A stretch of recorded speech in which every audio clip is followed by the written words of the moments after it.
All Hallows Eve, the evening all your nightmares come to life. All the creatures of the night come out to play.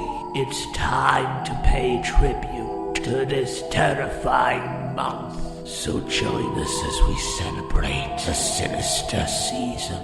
This is the Venom month of horrors. The reboot.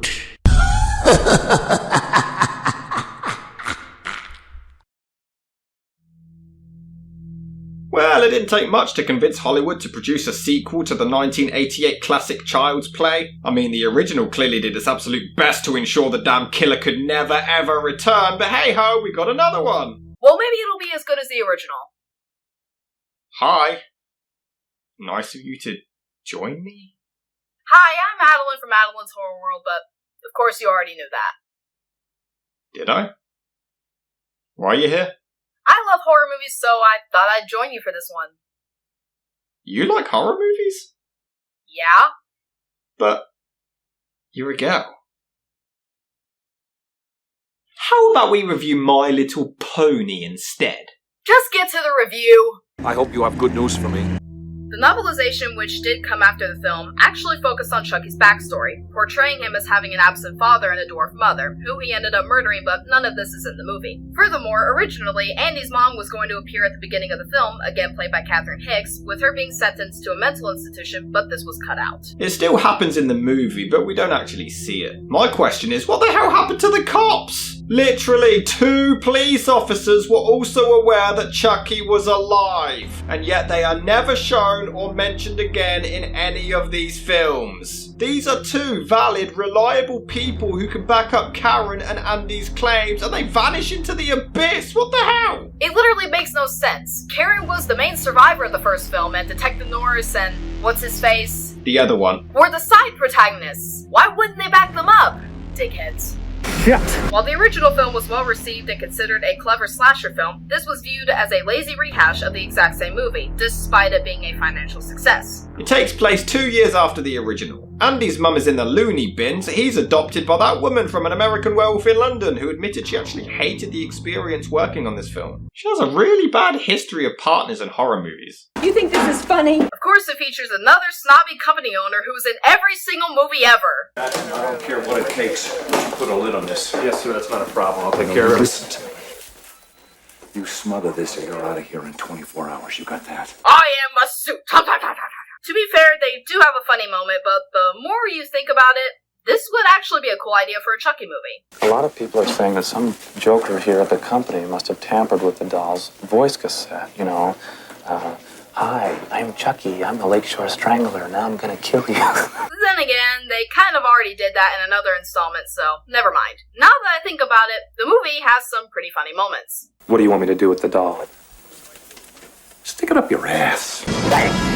You're dead. Hi, I'm Tom. Shut up, you idiot. You goddamn women drivers! Snap out of it! You act like you've never seen a dead body before. The Good Guy Doll Company are struggling for business ever since the crazy 6-year-old boy said one of their dolls butchered a bunch of people, so they literally put him back together to try to prove that this wasn't the case. Why would this ever happen? Why would anyone believe the kid? If the cops vanished, nobody would believe this crap, and why would the company fork out so much money to rebuild the little shithead anyway? Is this what you call good news? I will say, the skull of the burned doll from the first movie looks disgusting. But this movie has the best opening credits sequence out of the entire franchise to me, mostly because of the musical score. Of course we're now in the 90s, but the effects are just as cheesy as ever. Look at this wonderful awfulness. I actually really like this death scene. The movie starts out with a bang and immediately reminds you that you don't have to take it seriously because deaths are darkly comedic at times. Is darkly a word? Yes. Okay.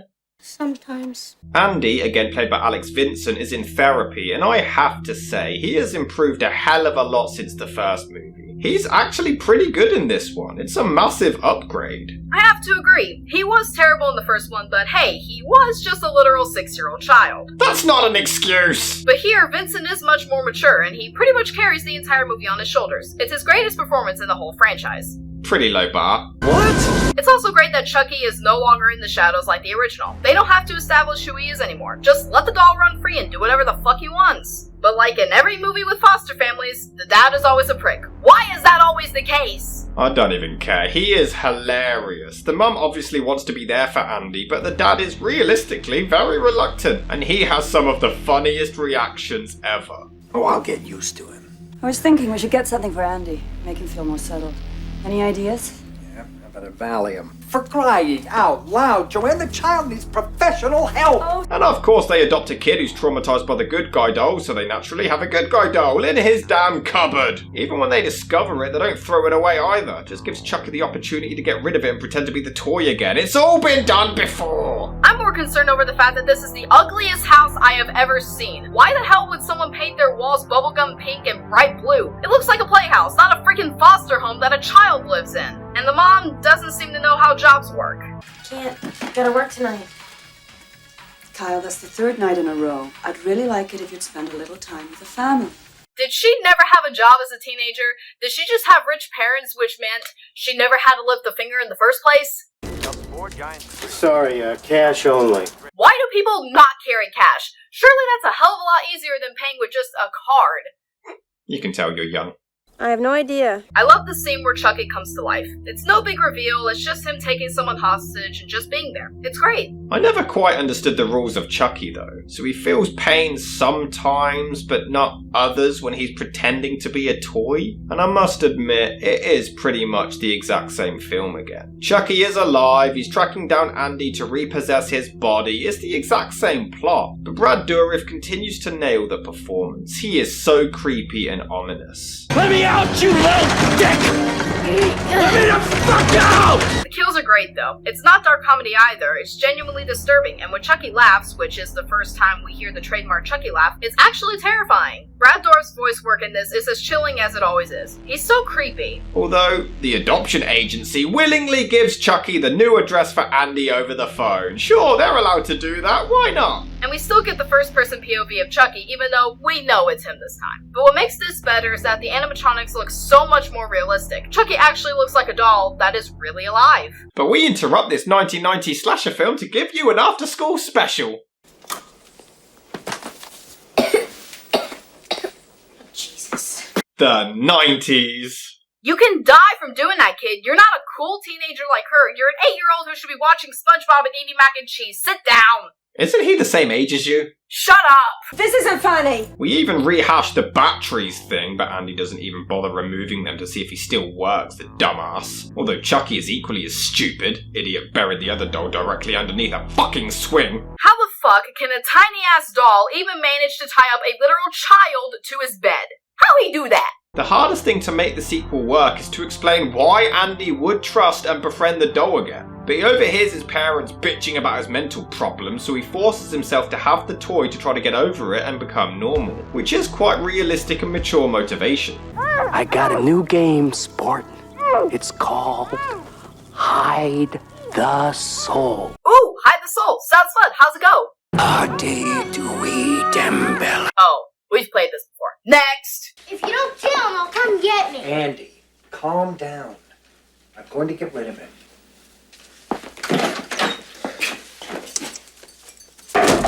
Yep, now he's in the basement, he's gone forever. He even starts bleeding again. This is the exact same movie. How is he even able to sneak to all these different locations to begin with, without anyone seeing him? It makes no sense. And the most boring game to play at recess goes to...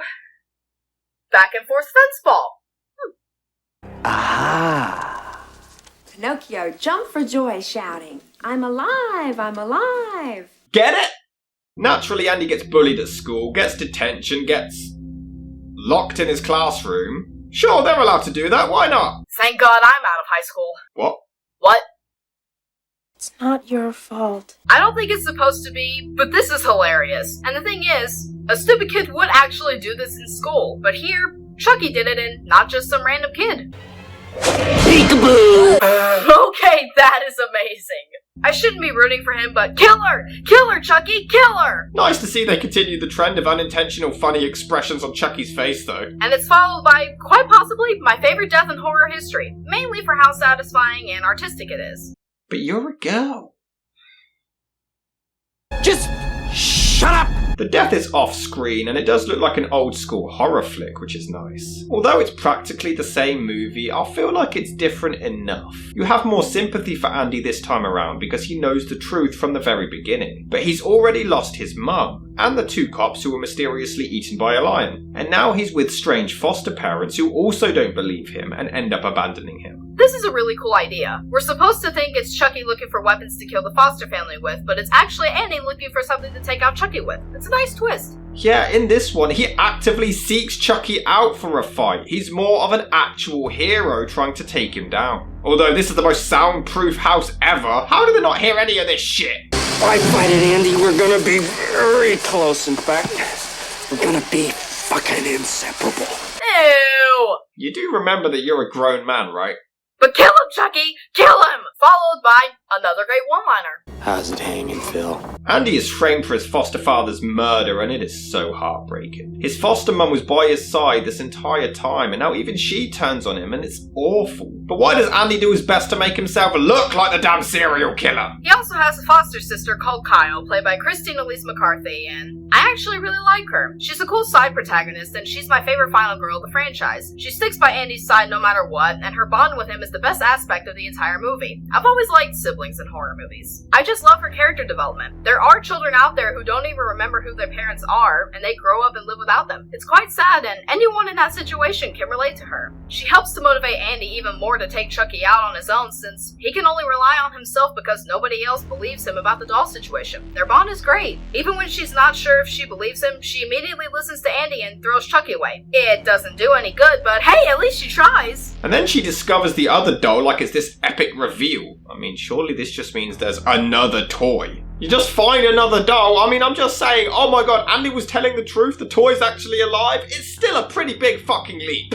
And it's so sad when his foster mom dies. I really liked her, even if she turned her back on Andy in the end. You know, you would have also thought his biological mum would be contacted at some point during all of this. No. Let her know it's happening again? Alright. Kyle gets pulled over, but the doll starts bleeding and that gets her out of the ticket. Yeah, alright. But by the time we reach the 3rd act, it does start to get a bit tedious. The doll was real. Don't be ridiculous. Oh look, he's real. Dead. And repeat. But look at this. It's still so scary sometimes and then hilarious other times. This is it, world. From now on, no more Mr. Good Guy.